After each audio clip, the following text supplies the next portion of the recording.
We will start with 2 minutes of silence and then we will continue the session.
याद कीजिए, पल पल प्रभु को प्यार से याद कीजिए, दिल में ही दिल की उससे यूं बात कीजिए, पल पल प्रभु को प्यार से याद कीजिए, पल पल प्रभु को प्यार से याद कीजिए।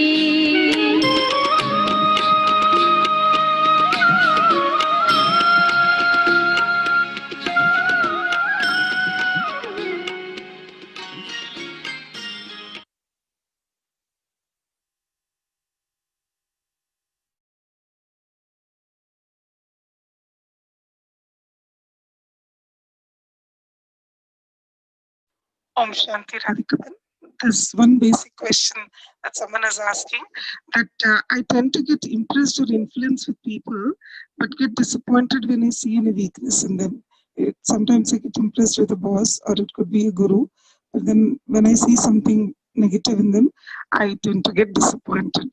So, how should I deal with that? So, in this journey, it's a whole lot of learning. I think we evolve, we grow when we learn. And when we learn, then obviously we won't have any questions of why people are the way they are. But the thing is, when we get impressed by people, we really learn. There's a lot of difference between being impressed and being inspired. Because when you get impressed, you just it is just what you see. And then the kind of thoughts that you create on the basis of what you see. So when you get impressed by people, you cannot read or understand what does it take to become who they are. I remember somebody saying, I'm a great fan of Hrithik Roshan, and I really love the way he dances and all that. So I think I'm very inspired by him. I said, no, you're not inspired by him. You're impressed by him. Because you're seeing his dance, his acting, his fame, his name, his money, all that.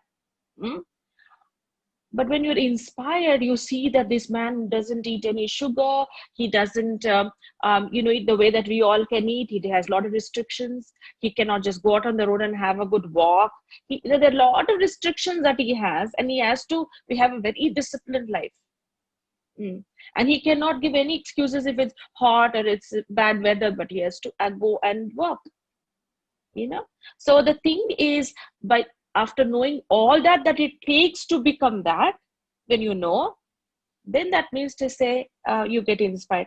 It could be anybody, but there is something that they contribute in their life to become what they are. Right?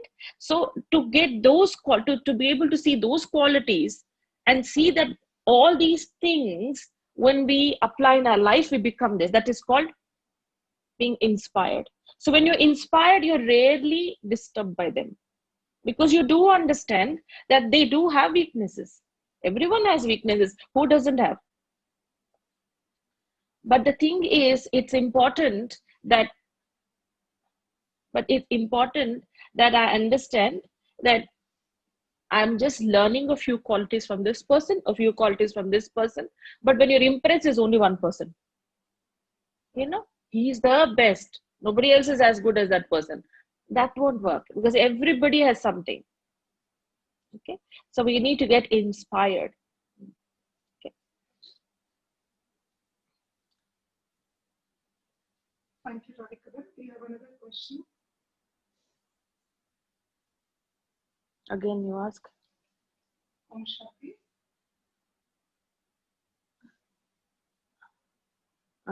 Hello. What are you sitting?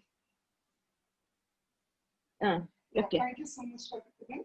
So we have another question. Actually, we will be asking this question. Anita, not audible. All the technical issues.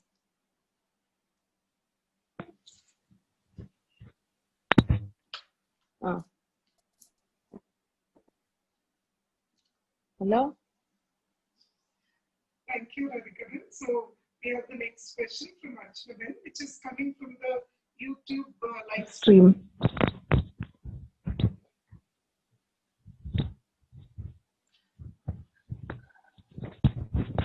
So the question is, what birth is due to previous karma or anything else? That is the question. And we are doing good deeds, then we get the reward in this life, or is it the next? This is how one sister has asked. The karma philosophy is very active.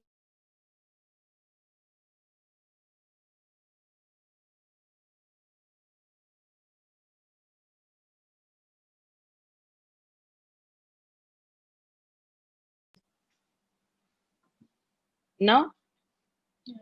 Yeah. So, okay. So the thing is, it's very important that we understand the philosophy of karma. And whatever actions that we perform, good or bad, we automatically were able to experience these results at any time. We can't just fix time because some actions it takes time for its fruition. Some are instant. So which actions are instant, which actions are not, it's not in our hand because we know that mangoes come only in summer. Bananas are there all through the year, and so on and so forth. So the thing is, each thing has its own time for fruition. So, but the thing is, even if it is this birth or some other birth, that doesn't really matter. But what is important is how much am I, again, learning from it and not questioning it. And for all the good actions to be grateful for it and to be humble and to move on. Yes, I will switch languages if you, whatever language that you want me to speak in the question, whatever it is. Yeah, I will switch language. Yeah. I hope I answered the question.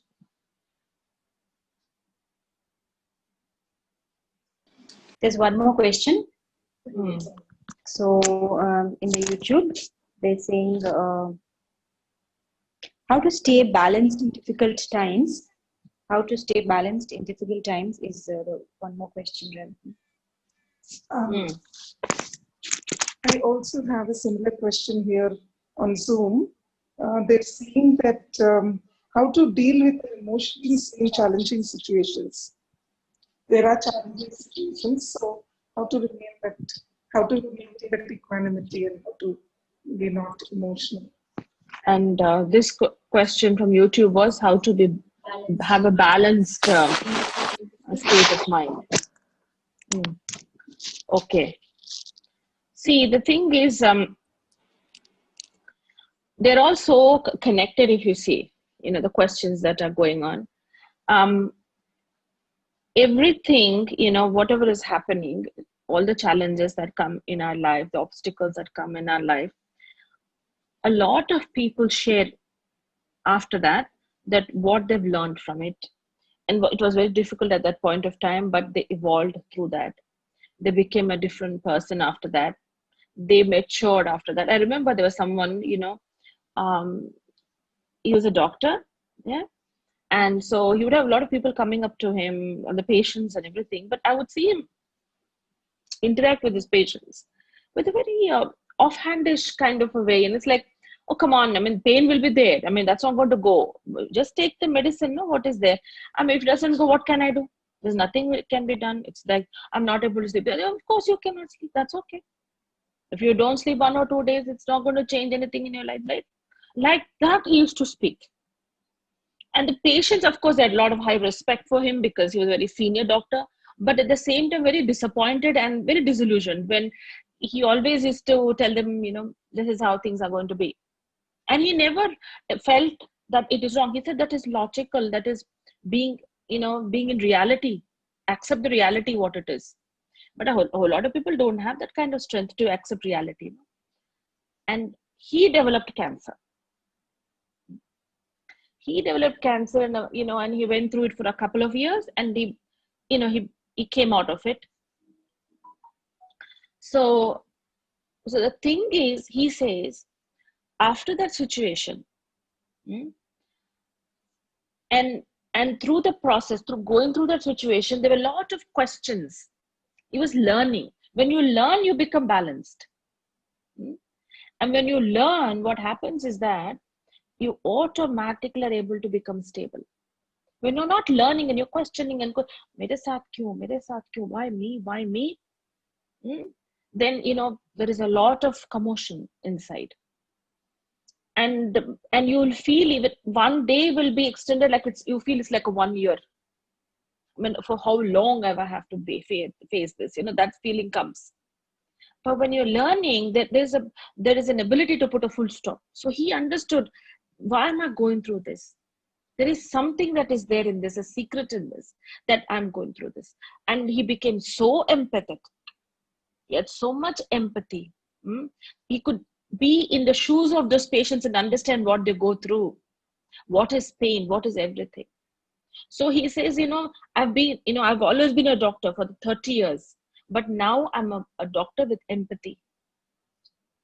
I understand what they're going through. I'm giving the same medication, but I see that they heal faster with my empathy than just with medicine. So the thing is, this is an example I'm giving you to understand how in every situation, there are things that we are not aware, what kind of responses, what kind of feelings we're throwing out there. But when challenges come, they usually make us withdraw, introspect, understand, think, and what is it that we need to contribute. And we have such treasures inside that unused. They just lay latent and they have to be used.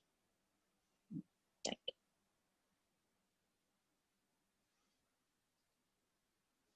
you. So Radhikavan, this is another question.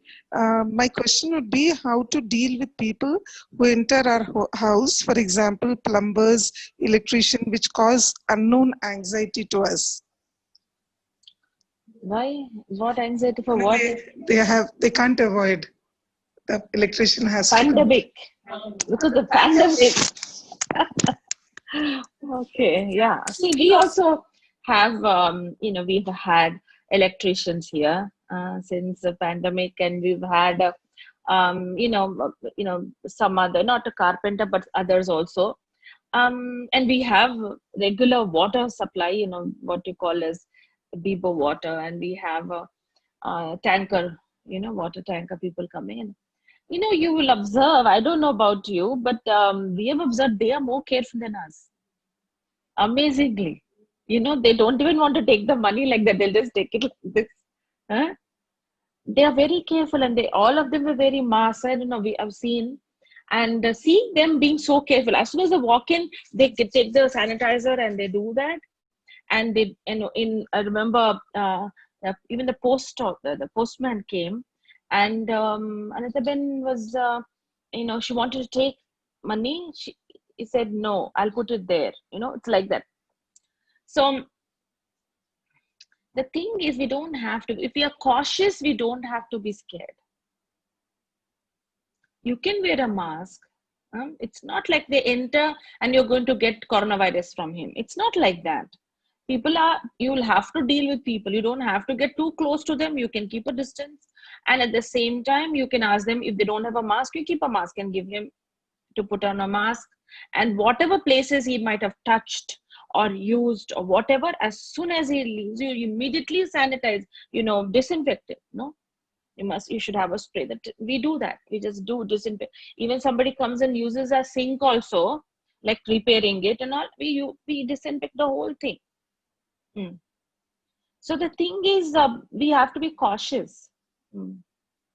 So even they wouldn't want to, they're going to so many places. They're in a more risky job than us because they have to work, and they are going places, so many places. So they should be more scared because they're meeting so many people. Actually, they're coming to our house and they don't know whether we are infected or not, isn't it? So don't be scared. Be cautious. Yeah.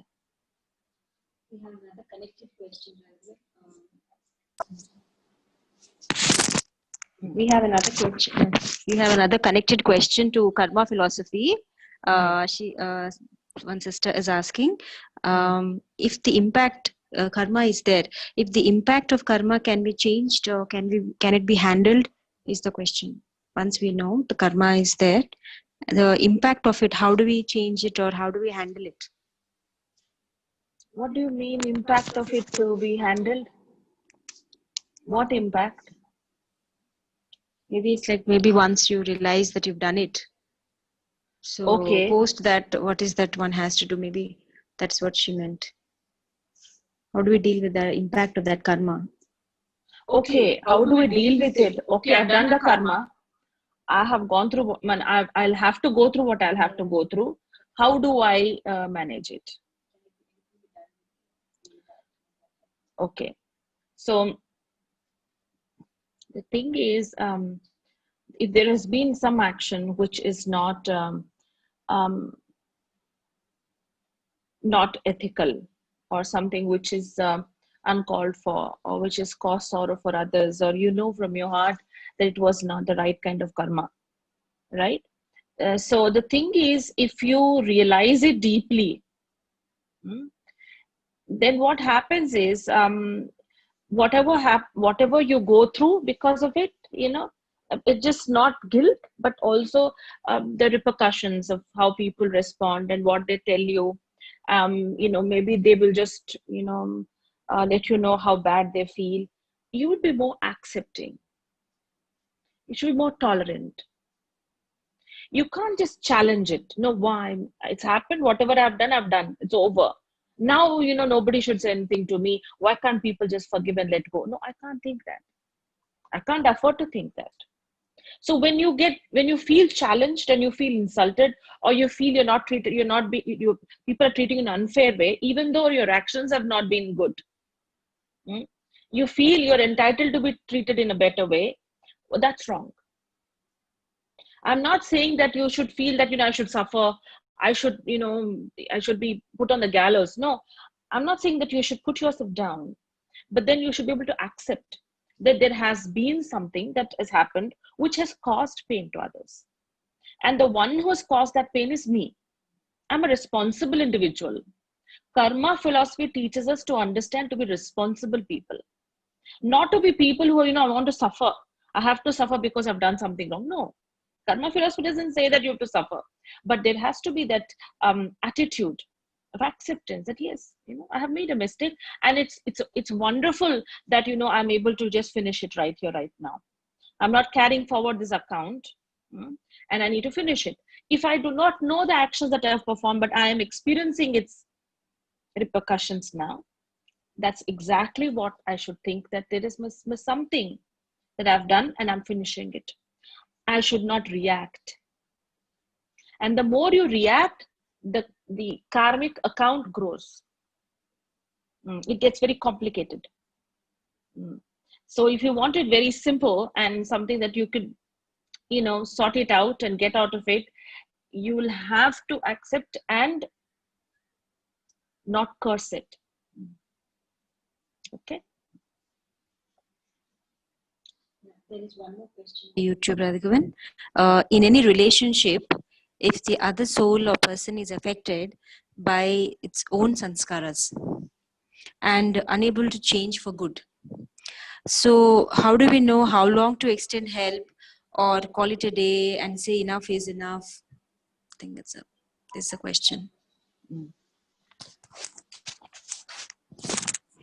It is not just the sanskaras of others. Even our sanskaras don't change very easily.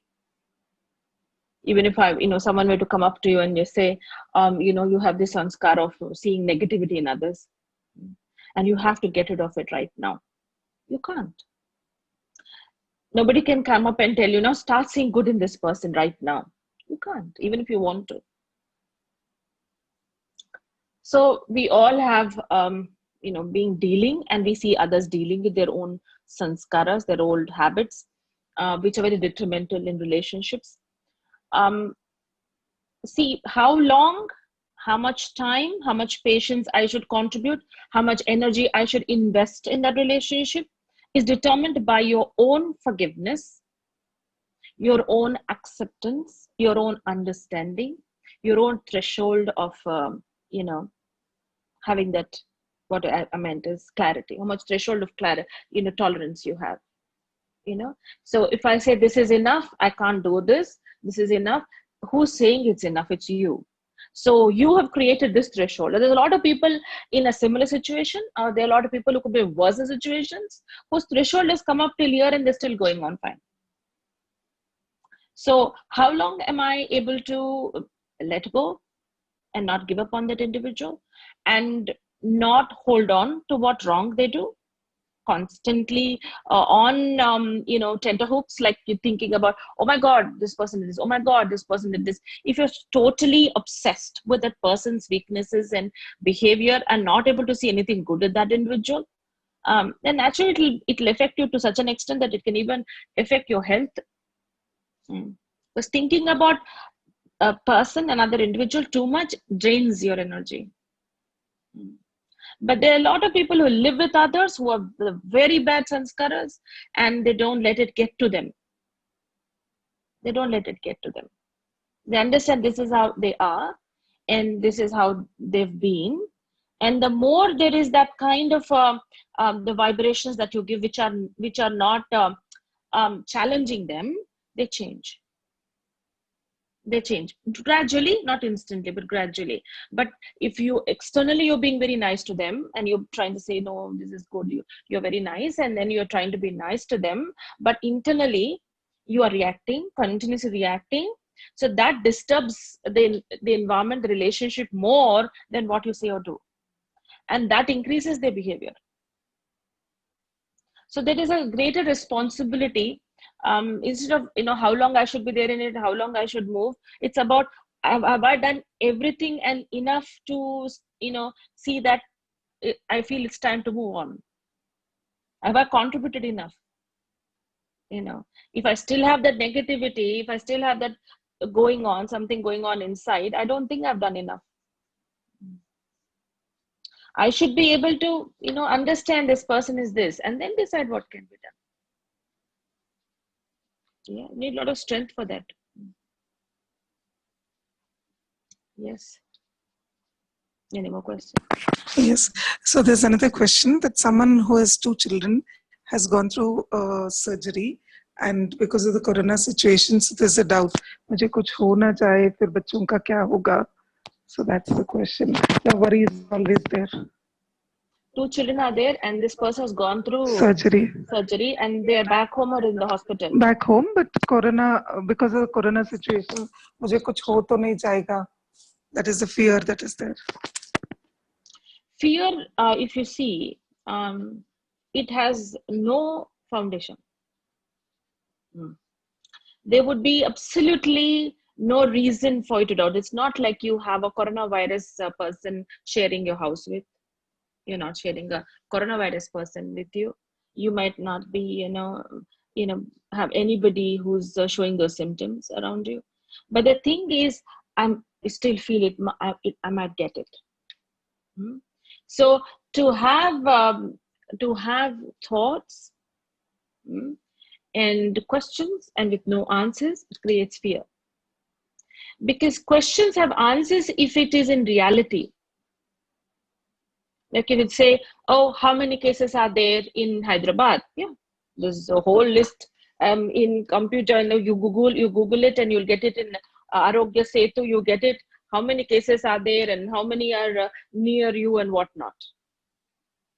But if a question is baseless, because absolutely there is no logic in it, and absolutely there is no reason that you should even have that question, then there are no answers.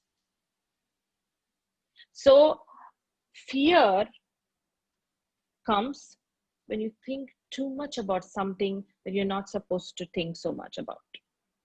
You're investing too much energy, something will happen, and really the fear grips you, and you feel it's going to really happen. There's someone, he was working in IT for a long time, and then suddenly he left the job. He felt, I need to do a consultancy on my own. I don't want to continue with that job. It's very stressful. And then he started working, and then what happened? Because he was not busy. He felt he was not being useful. Don't know what all thoughts he had. And then suddenly he's feeling, the pain back. He's thinking, oh my God, I have cancer. If there's pain here, oh my God, I think I have a heart ailment or something. Oh my God, this is pain. That means it should be. So the thing is, the more my immune system is low, my spiritual immune system, not physical, our spiritual immune system is low, then what happens? We can catch all the illnesses and weaknesses and all that around us.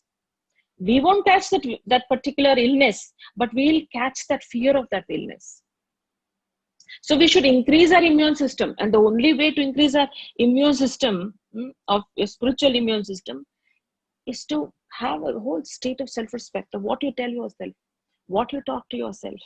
You should check what you're talking to yourself. Isn't it? When there is some kind of a VIP or a very responsible person is talking, there are people who are monitoring 100%, because they don't want to waste their time. They are monitoring what kind of questions are coming through. Are they okay? Are they not? And if people are just, the press people are asking something so irrelevant, they'll say, no, please sit down. We can take another question, and you're just disturbing this whole environment. They will see that the person doesn't answer those questions which are irrelevant. Same way, I should be able to monitor what kind of thoughts I am feeding myself. If I'm just bombarding myself with everything, which shows I don't respect my peace of mind, what will happen to my children? Nothing can happen to them. How can anything happen? All these years I've been there and I've taken care. Nothing's going to happen. Everything's going to be fine. This is the thought process that I need to feed. Yes, I'll have a question. I need to give it an answer, and I'll say, this is a illogical question. There's no answer to it. Just get lost. I know what I have to do. I know what I'm going about, and I'm going fine. I've done the surgery and I've come and I'm doing okay. I can take care of things. You have to feed. If you keep on feeding yourself with these answers again and again, then you will have a logical answer in your mind. Initially, it will be just formal, like just telling yourself. But then you will start believing in it. Yeah, I think that is going to happen. Yeah, I know it's not this going to happen. It's like that. Okay? There's a question from someone who's saying how to deal with a teenage daughter who posts a lot of pictures on Instagram. Instagram. See, I know somebody whose daughter is also very much into Instagram, and she posts and all that. And, you have to make it very clear with your rules from the beginning. What kind of pictures they can put and all that. So it's like, if you fear their response, if you fear what they will think, you fear the reaction, and, you're trying to be nice to them or getting very angry. This extremity will not allow you cannot help you to manage them. You cannot. Because you are totally under influence of their behavior. You should not overreact. You should not just leave them. So I know people said that we want to be, members of your Instagram. What do you call it, members, or what do you call it? I don't know. So we would want to be friends on Instagram. So both the parents are friends in her Instagram. So they are continuously monitoring what they're putting. If there's something that she puts which is not very accurate and it's not good for her, then they tell her this is not the picture. You can't tell them not to put pictures. I mean, all their friends are doing it and they want to do it. if you've not let them be exposed to that kind of lifestyle at all from the beginning, then it's a different thing. But they're already having friends like that, they are interested in Instagram, and they're already putting that into it. So but the thing is, you should monitor, you should become their friend, and you should tell them we don't like it, or you don't want them at all because she's totally not in control, and she has no filters. Then you should see that she comes out of the Instagram, and she might cry for a few days, and she might create a little havoc around for some time, and then she will sort it out. You should explain logically, sit down and have conversation, that you don't have to shout and scream and all that, but talk logically. We don't approve of it, and this kind of behavior is something we don't like it. So we will see that if you keep putting these kind of photos and pictures, we will see that you're not going to win it. And if you're not going to listen, and you will have to give a punishment. Punishment is not beating up and all that. Take away something that she likes. A mobile. Take it away. But she'll react, she'll feel bad, she won't eat, she'll lock herself in the room, and she's not going to do this. If you think all of that, then you will not be able to tough love. Only then they'll be able to survive in the world and face challenges. If they always get what they want, they will never be able to evolve. Never. They would not know that there is something like hard work, and there are restrictions and there are boundaries in life. They would not understand. Okay, so, and they would demand that from the world when they go out there, which is not right, no? Because the world is not made for you. So there is one more question, Radhika. If someone in the family is doing wrong, the whole family suffers. Then how can you get him doing the correct thing, or why others suffer for one person's mistake? Is the question. He is doing wrong, but why am I allowing that wrong to influence my life? That's my choice, na? If that person has ruined the finances and the well-being of the family, or they have ruined their name in the society, all that. But the thing, if that is the case, then the thing is, it's important to understand that we cannot change people. We cannot. That's reality. That's real reality. We can't change the person. And the intention of always wanting to change that person is creating more problems now. It's getting more complicated when you keep thinking of changing someone who doesn't want to change or is not able to change, right? So like somebody, I know he keeps taking loans around the whole city, lot of loans, and it always comes, the thing is, she must save something. He can even take away whatever she has saved, and she must have put in a bank. He will somehow, forgery also he will use, and he will get the money out of the bank. And he can lie to anybody, and then see that he gets some money to do something. So he's been taking loans everywhere. It all comes back to her because they have to repay it, and they feel there's nothing there for the children's future and everything. I'm just giving an example. So the thing is, if you've chosen to be with him, and you want to live on with him, or whatever it is, then it is important that how cautious and careful and clever you are. You can't say somebody was gambling away all the money, and the wife said to all those people who lost their money with him, they said, how can you take our money and gamble it? She said, I don't know. They said, how can't you know? You're in the same home. You can't be that blind, can you be? So they blamed her a lot about it. So we can't be blind to their behavior and their actions and everything, and then complain about how they are behaving or what they're doing. No. We have to be cautious, we have to be careful, we have to see how we can avoid that behavior. We can't change that person, but we can change our circumstances. We need to have double, like, we have double lock for things. See that this kind of, wherever that you think, I don't know what the problem with that individual is, but if he's got anger issues, what provokes that anger. Now he's getting drunk, lock yourself in the room, don't come out. Don't keep coming out and screaming at him and saying, why do you drink, why you do this. No, challenging how to safeguard yourself.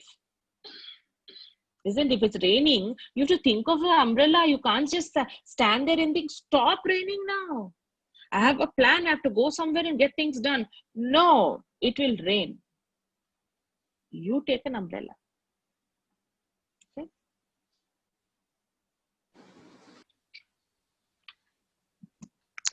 Radhika, there are a lot of questions actually, but there's one question now from a student.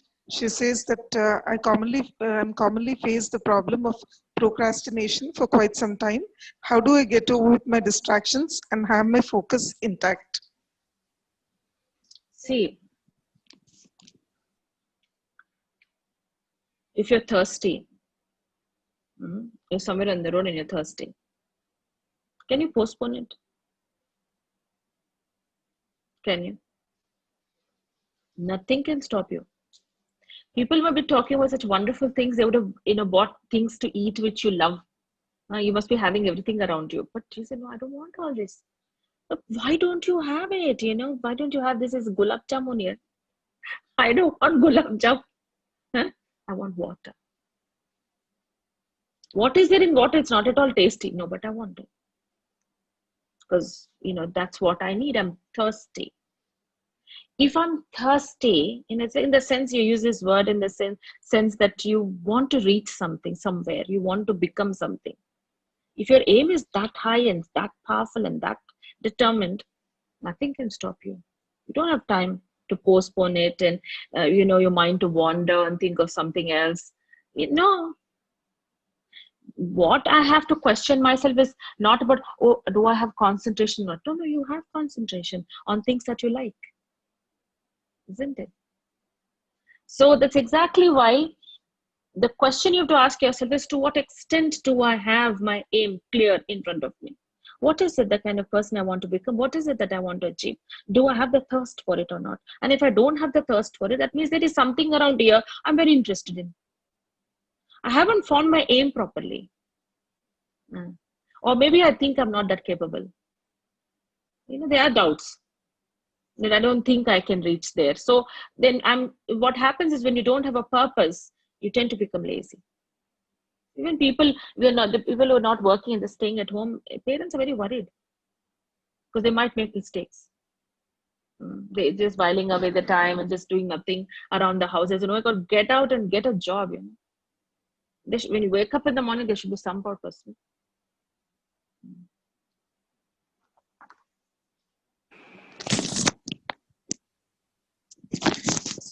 Something similar. She's a student again, and she's saying, I have this problem that I'm not able to focus, and the past, which is not useful anyway. And how do I discipline myself, keeping my focus intact, realizing my potential, putting aside all the past wherein nothing useful has ever happened? Nothing useful has happened in the past. So why am I just holding on to the past? And why am I not focused? And why am I not disciplined? Discipline, focus, determination, all comes with concentration. Any concentrated effort. And concentrated effort is there when there is what you call, the word in Hindi, we use it as tyag. Past is coming, or even future is coming and disturbing you. I don't know what's going to happen. Why did that happen, or whatever? It's all happening because there's nothing interesting happening inside. We tend to concentrate on things which are very interesting. I must have made my aim, or what I want to achieve or want to get to, whatever, very serious. I'm not saying you have to make your aim very funny, but it has to be very attractive. When you make it very boring, where a lot of hard work is there, a lot of, if it's all about hard work, I'm sure you're not going to enjoy it. Na?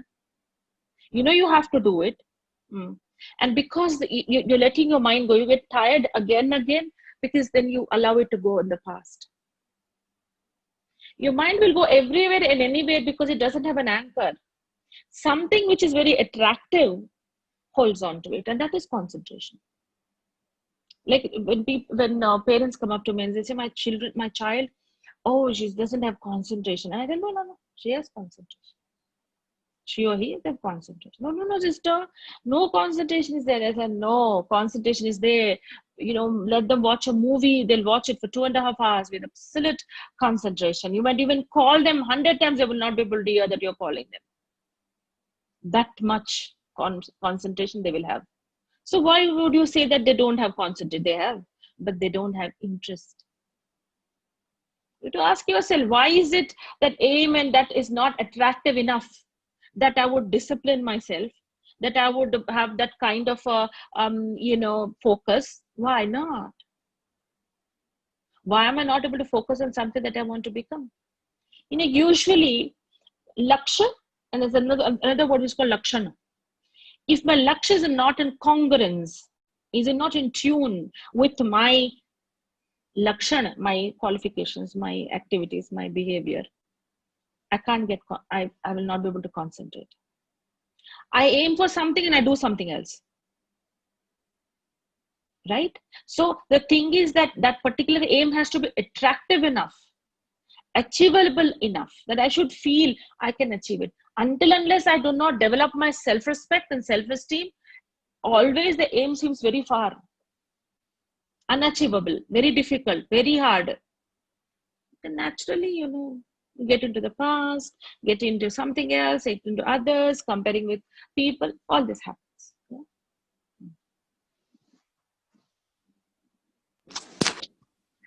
So there's a sister who's saying that I do a lot for people, and especially even for my family, but I'm not being considered. So how do I deal with this? I do for people, but I'm not being taken. I mean, it is not being acknowledged. If you do it happily. If you're doing it entirely because others have to recognize what you're doing, it's a very difficult path.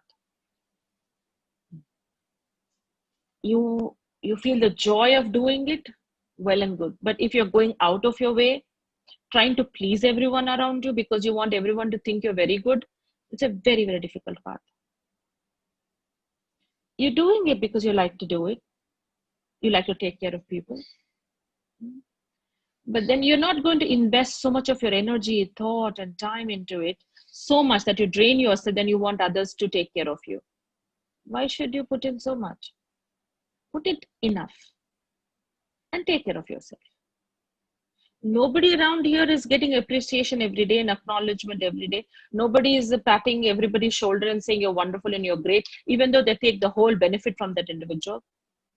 We live in a world like this. This is reality again, If this is not being pessimistic, this is being realistic, So I know this is the world that we are in, and why am I going out of my way? I mean, when people come up and tell me, I went out of my way to do, who asked you to do? Probably they don't need it. They don't need what you're giving. You are giving because it makes you happy. Probably it doesn't make them that happy. I have a lot of love and I want to give love.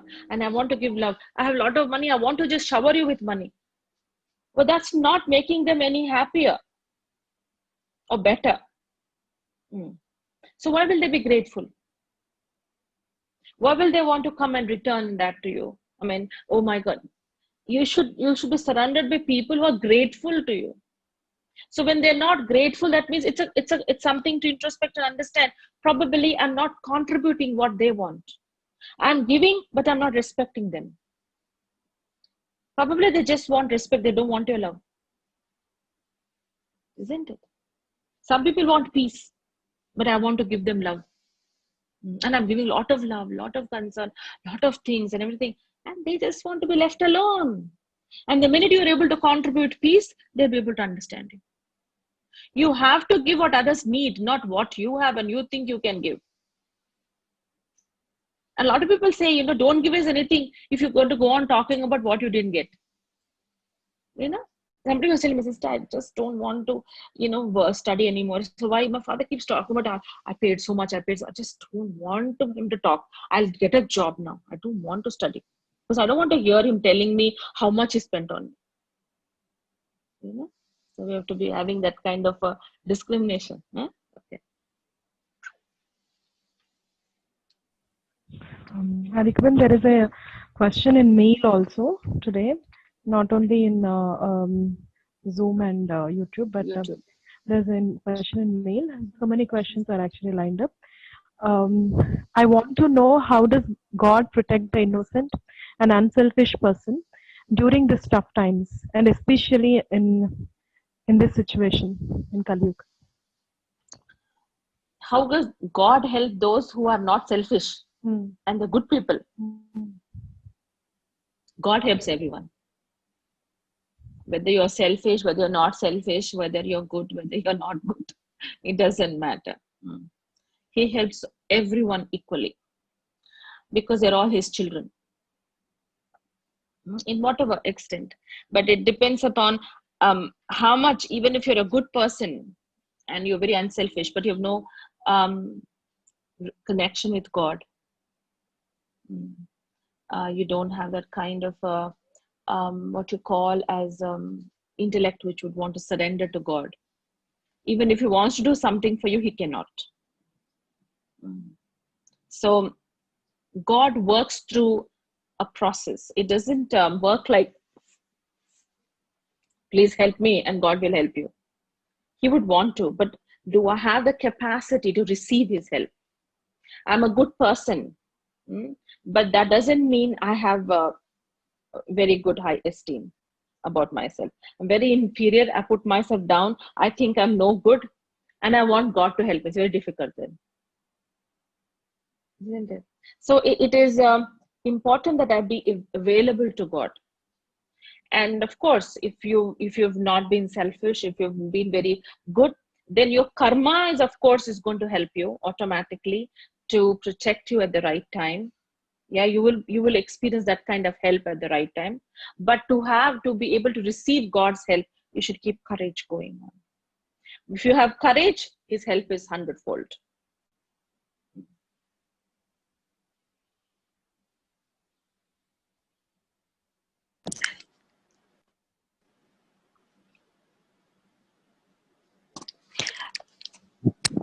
There is one question, but this is in Telugu, Radhika. One mother is asking that, shall I ask in Telugu only? Yeah. ఈ లోకంలో కొంతమంది అమాయకులు కూడా ఉంటారు. So అప్పుడప్పుడు God ని concern అవ్వాలి అని వారి అవేర్ కూడా ఉండదు. అంటే గాడ్ ని కలవాలి, లైక్ దే నాట్ సో వారికి ఇంజస్టిస్ ఏమైనా జరిగితే గాడ్ దీనబంధు కదా. సో దీని సంబంధంలో వాళ్ళకి ఎందుకు అలా జరుగుతుంది అని, దట్ ఈస్ అ క్వశ్చన్. అలా ఎందుకుంటారు people who do knowing God wrong, but injustice is happening, she says, and why is not God doing anything about it? So, injustice, people who are so innocent, good people, innocent people, and not innocent people, why God is doing bad to them. Yeah, right. Thank you. మనకి ఎవరి గురించి ఎక్కువ తెలీదు, మన గురించే మనకు చాలా తక్కువ తెలుసు. ఇంకోరి గురించి వాళ్ళు మంచోళ్ళు చెడ్డోళ్ళు అని చెప్పని అనుకోవడం కూడా తప్పు. ప్రతి వాళ్ళకి వాళ్ళ జర్నీ ఉంటుంది. ఇప్పుడు ఒక 5 ఏళ్ల సీరియల్ ఉంటుంది అనుకో, టీవీలో వస్తుంది కదా సీరియల్స్. అదే 5 ఏళ్ల నుంచి అదే కథ నడుస్తా ఉంది, అది మీరు చూస్తా ఉన్నారు. నేను మీ ఇంటికి వచ్చాను, ఆ రోజు లాస్ట్ ఎపిసోడ్ అవుతా ఉంది. మీరు అంటారు, సిస్టర్ మీరు ఒక కాసేపు కూర్చోండి, మేము ఇది చూడాలా, ఈ ఎపిసోడ్ చూడాలా, ఆ ఎపిసోడ్ చూసిన తర్వాత మీతో మాట్లాడతాం అంటారు. సరే చూడండి. నేను కూర్చొని నేను అబ్జర్వ్ చేస్తా అన్నాను, మిమ్మల్ని అందరినీ చూస్తా అన్నాను. వాళ్ళు ఆ టీవీలో వాళ్ళంతా ఏడుస్తా ఉంటే మీరు బాగా నవ్వుతున్నారు. వాళ్ళు నవ్వుతుంటే మీరు ఏడుస్తున్నారు. నాకు అర్థమే కాలేదు. అంటే నేను అడుగుతాను, ఏంటి ఆ టీవీ సీరియల్ అయిపోయినాక, అంటే ఏంటండి మీరు వాళ్ళంతా ఏడుస్తుంటే మీరు నవ్వుతున్నారు, నాకు అసలు ఆ కథ అర్థం కాలేదు అని అంటే, మీరు అంటారు సిస్టర్ ఇది 5 ఏళ్ల సీరియల్ సిస్టర్, ఇది ఈ లాస్ట్ ఎపిసోడ్ తో మీకేం అర్థం అవుద్ది, ఎన్నేళ్ళ జరుగుతున్నది, అంత పెద్ద కథ అది.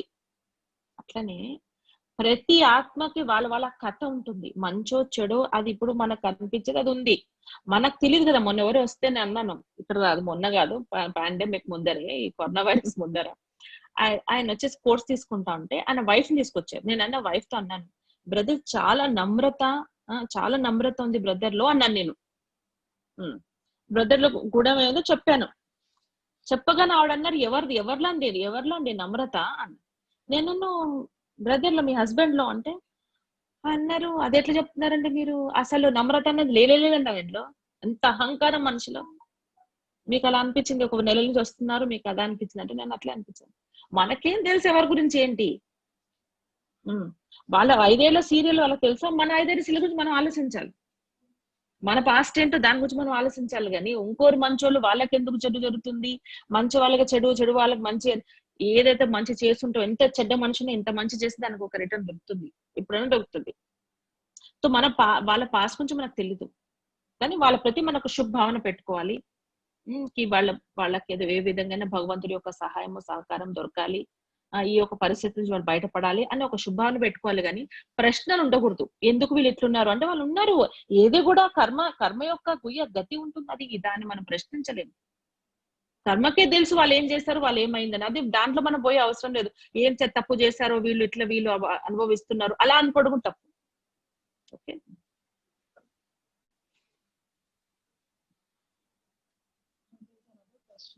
can't hear. There's another question. There, like how to be mindful and alert, and how to be positive in negative situations, and at the same time, why should a person get so many issues to face in life? All this three by one person. How to be mindful and how to be positive and negative. Positive in negative situations. Positive in negative situations. Yeah. And why should a person get all the issues in one life all together? So many issues to face. We have to clear. Now, the thing is, how to be positive in a negative situation? I think I answered in the very first question that they asked. How to be mindful. I don't know if this person was logged in at that time. In challenges, what I should think. And as I mentioned, it's about learning, how much you're ready to learn. You're able to overcome situations and challenges very quickly if you learn. That is, if you don't pass the first class, you're stuck in the first class. And very repetitive then, situation after exam after exam, but results are the same. So if I have to move on to the second class, I'll have to learn. So if something is coming in front of me and it is a negative situation, how do I become positive is only when I learn. Only when I know there is a secret behind the situation which is trying to teach me something. I'm not perfect, but there is something within me which is allowing me to evolve, to become a better person, to get into the second class, the third class, the 10th class. That should be the awareness. And if there's so many situations and so many issues, why for one person? I can double, triple, and whatever the situation by thinking too much about them. I could have one situation, but I can create another. Like I have a problem at work and I'm not able to get along with my colleague. I can come home and show my frustration on my wife and my children. I'll double it. Then I'm frustrated with my family, and I'm frustrated with anything that's happening. I'm not interested in going out and interacting with anybody because I'm very upset with my family. So they get connected. We create multiple issues, isn't it? Sometimes when we have very low what you call as energy, low energy inside, small things become big and one thing becomes many. This is the what you call, this is the result. If I don't have that kind of energy inside. So to create positive energy and to become very mindful, uh, I should be able to take a time for myself and charge myself. I should find the technique to charge myself. I don't have any technique, any method, but about what to think and how to think. I should be able to do that. Take out time and do it. And a lot of people say, I'm doing it, sister, I'm meditating, and but still my thoughts are going on. I tell them, you're not meditating properly. If you're meditating like everything should become all right, everything should be fine, all things should go away. And if I'm going on meditating for what is out there and not on myself, then there won't be results. So there's this question on negative energy, does negative energy also exist? That is, do devils exist? And why she's asking is because she experiences fear sometimes. Fear. Because of could be existence of devils. So do negative energies exist? What about two devils? Why two devils? Fears devils. Huh? Fear of devil, not two devils. Okay. So devil means I want to understand whether you're talking about ghosts. Negative energy, of course, that is ghosts. And another question is, she's experienced it. Fear. She has experienced fear because of thinking that this is negative energy, or bracket में devil. So probably she means ghost. Ghost only. So she's scared of the ghosts, and she wants to know whether they exist.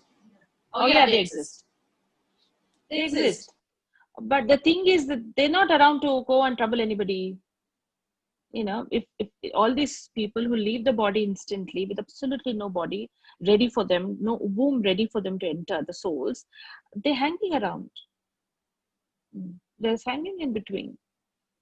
You have this people, say so many people leaving the body here, there, and everybody so instantly, and so it takes time for them to get somewhere. But there are souls who are there, some ghosts are there and everything, but they are only, if they trouble or something like that, it's only those souls who have been a cause for their death or pain for them. And somehow, subtly, I don't know how, but they go and trouble people, but they're not there to trouble anybody. And at the same time, if you were to have surrounded by God's energy, nothing will come and touch you also. It cannot touch you. You should protect yourself. What is, and they're not coming to you. One thing is, they're not coming to you 100%. They're not coming to you. They're quite busy now. They won't come to you. But the thing is, the problem is your fear, not the ghost. Actually, the fear of the ghost is more a problem than the ghost in itself, because the ghost is nowhere in the picture and nowhere near to you. But the thing is, you have to have that experience that God's canopy protection is around you. Experience it all the time. Then the fear will go.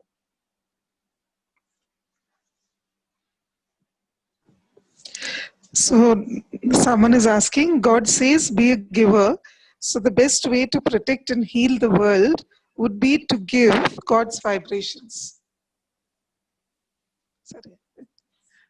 God's vibrations. To all. God says be a giver. So is the best way to protect and heal the world is to give God's vibrations?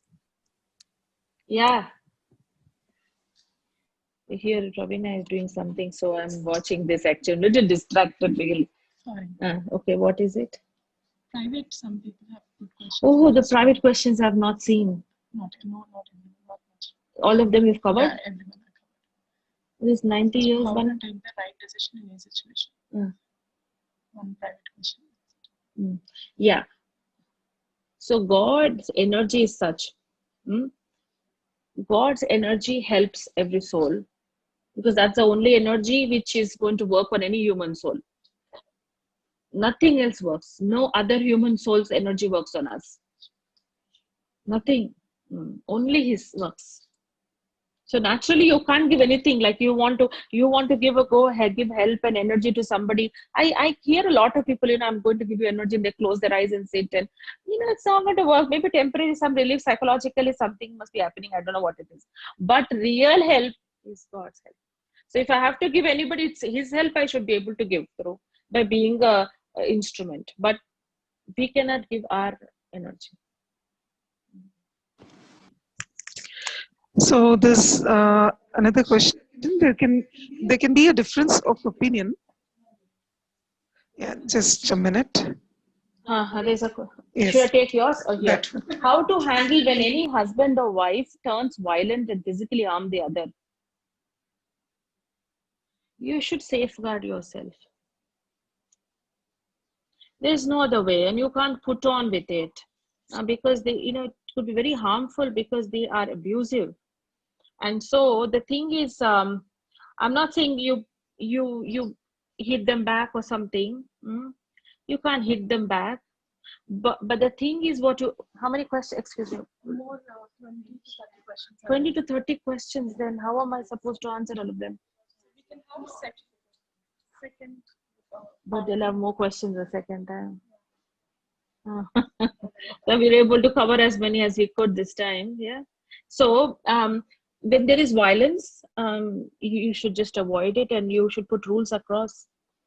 You can't just go on putting up with it. You should allow, maybe you go for counseling, or maybe you make somebody come in between and put rules across.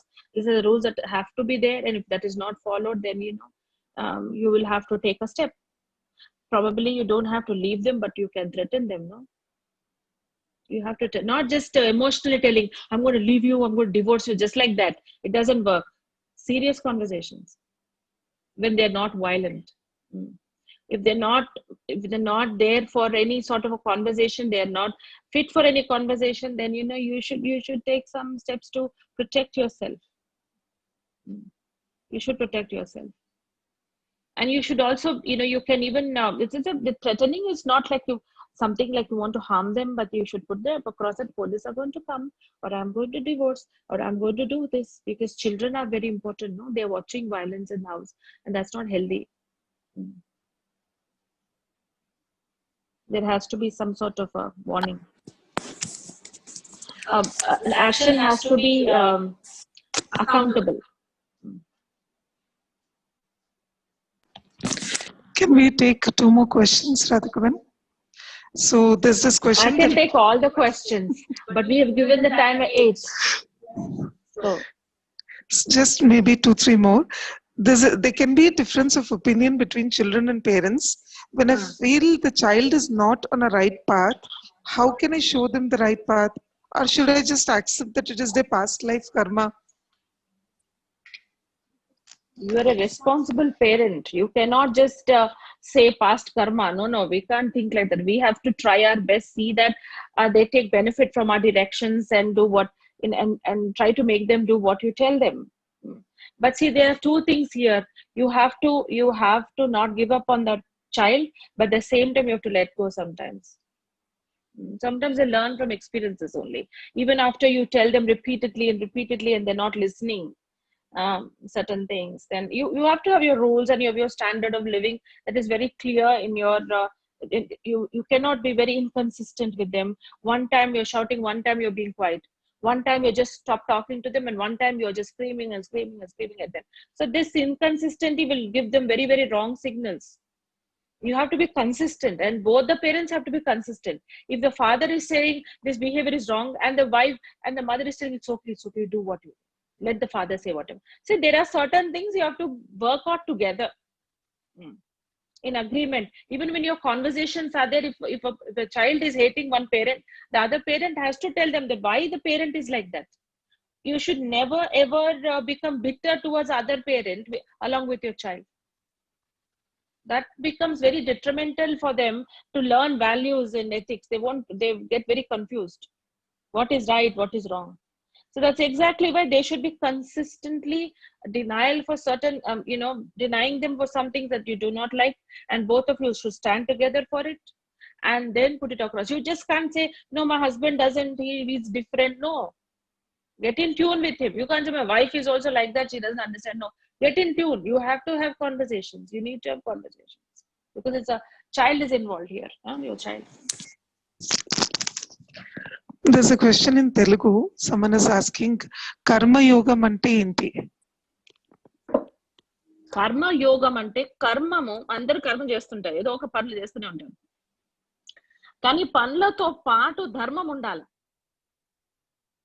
దేని ఆధారంగా చేస్తున్నాము, దేనికి చేస్తున్నాము, ఎందుకు చేస్తున్నాము, దాని వలన అందరికి బెనిఫిట్ ఉందా, కళ్యాణం ఉందా లేదా, దీని వలన ఏం ప్రయోజనము, ఈ కార్యం అనేది ఏది చేస్తున్నా కూడా భగవంతుడు మన ద్వారా చేస్తున్నారు అని ఇటువంటి ధర్మం ఉండాలి. దీని ధర్మం అంటారు. ఈ యొక్క కారణం లేకుండా అర్థం చేసుకోకుండా అసలు మనం ఎందుకు చేస్తున్నాం అనుకోకుండా జస్ట్ పని పని పని పని అంటే కాదు.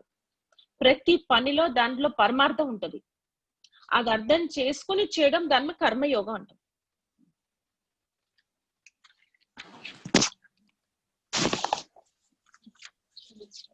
Okay, she's asking something. How to get away from guilty feeling?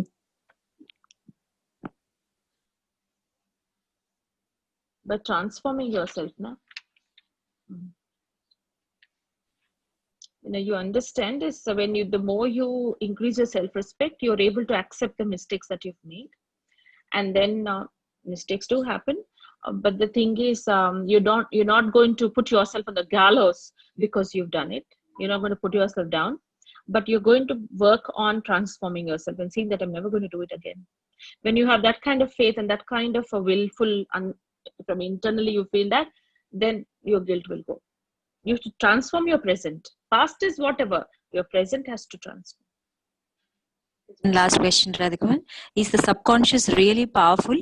Whatever we think and we believe, do we have the power to make it happen? Yeah. Not like that book that you must have. A lot of people come up and ask me about this book called The Secret, very old book. But then they say, if you take up a thought that, I want the, Mercedes Benz. I want a Mercedes Benz car.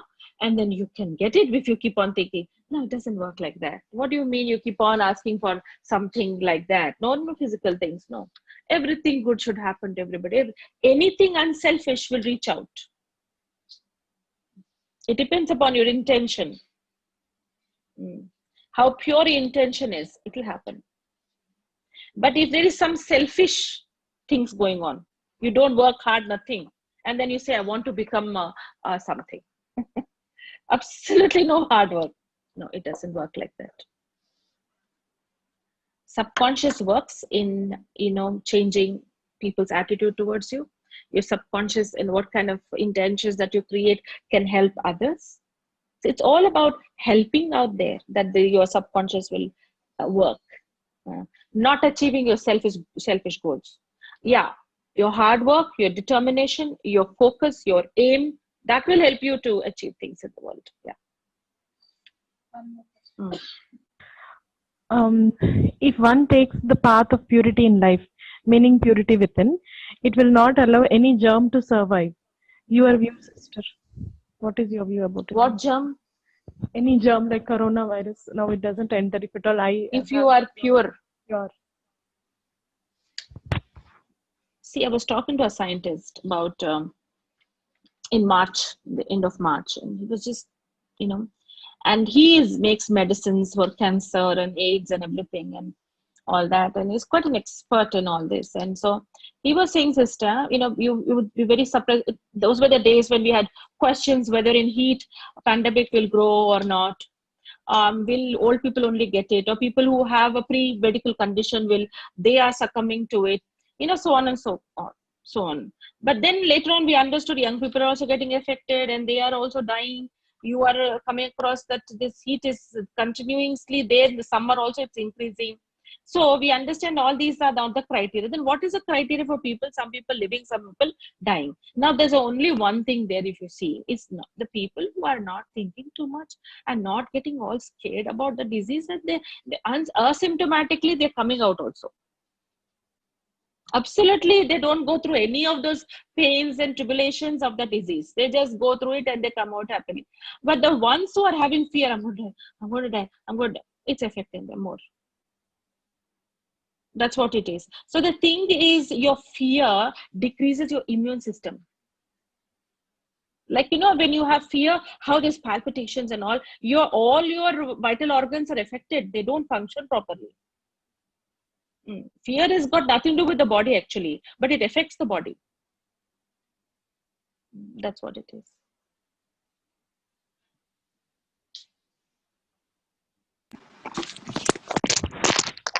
One last question. Last question. Yeah.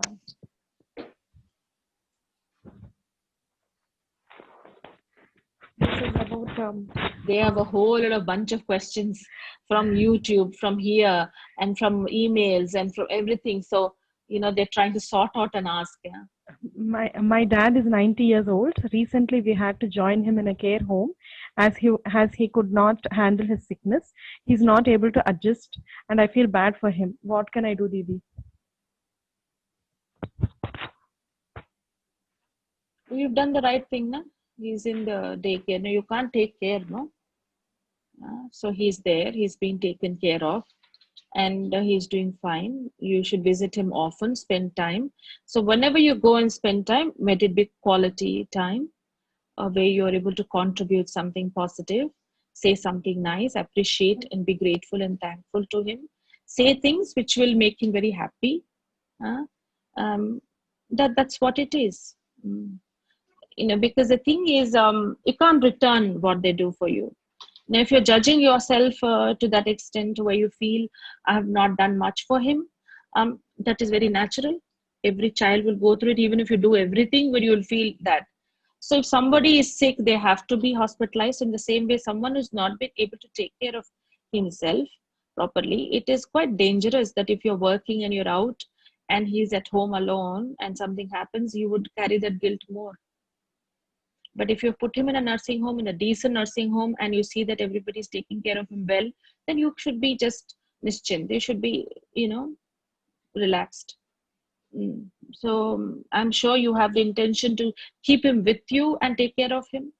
But circumstances are not so. So even now in pandemic, it's very dangerous. So to keep him if you are not protected.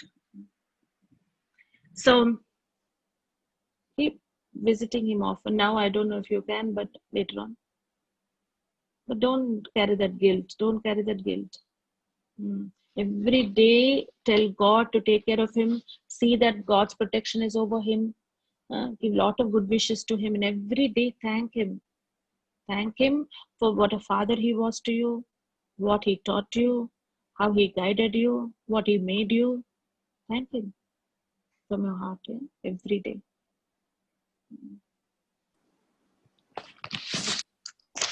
So thank you, Radhika. Thank you so much for all the patient answers.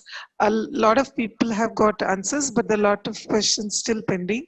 So we would mail them or answer on chat personally, because there are too many to take right now, or subsequent session we can hold and have these questions answered.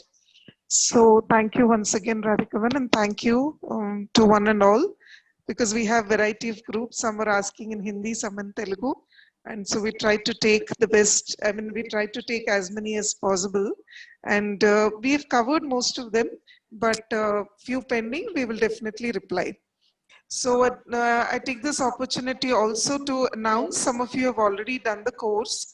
So those of you who have done the course, you can attend the follow-up classes we have in 3 languages: English, Hindi, and Telugu. So please find out if you don't know the timings.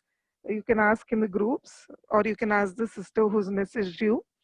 And we also will start a new batch of meditation in all 3 languages. So we will let you know about the dates and timings. So please keep in touch. If you're not already, your number is not already with us, That's it. That means your WhatsApp number is not with us.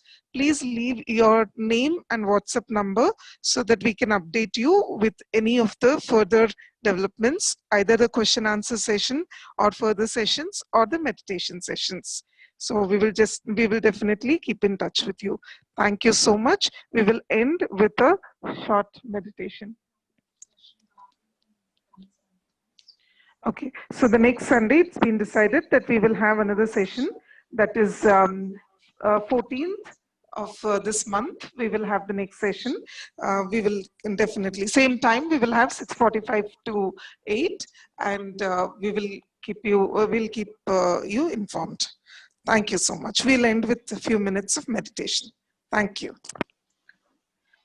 Sit back, relax yourself.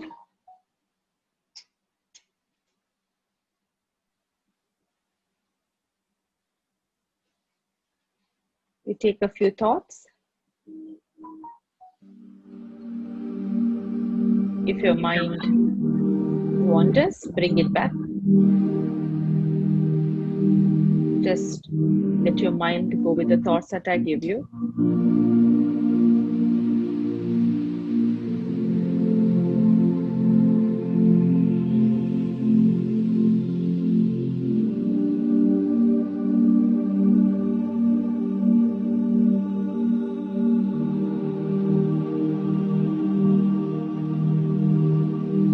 I sit down here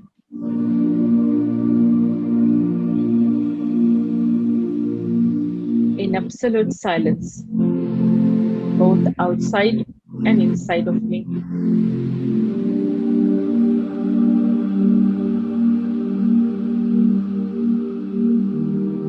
And in this silence,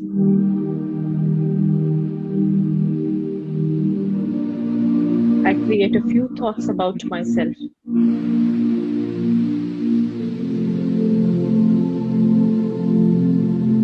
That I am a spark of light behind my eyes. Immensely powerful, peaceful, and loveful.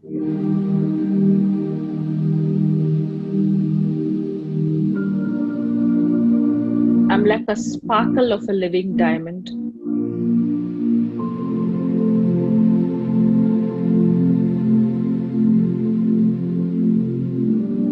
And above this world and beyond the universe is the world of light.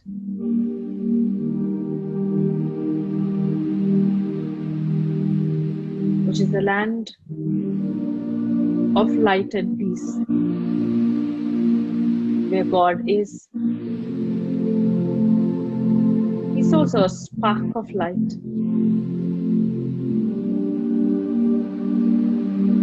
He's an ocean of power, ocean of love, ocean of peace. His rays of blessings, strength, courage,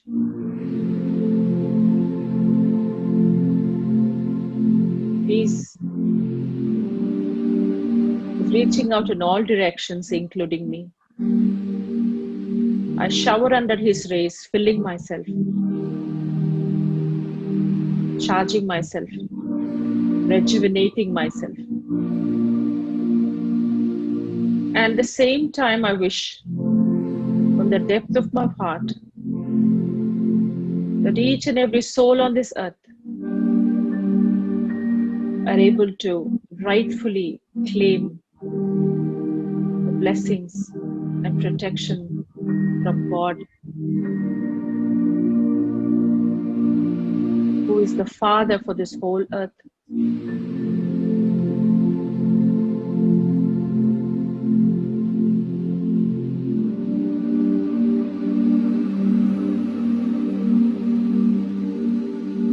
I wish myself well, and at the same time, I wish well for others. Everyone, whoever is going through whatever challenges, I wish they get God's help.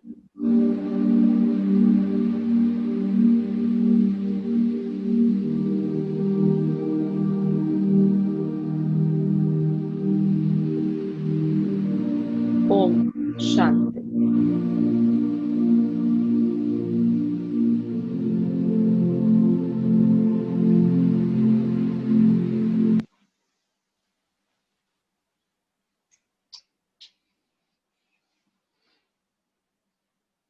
Okay.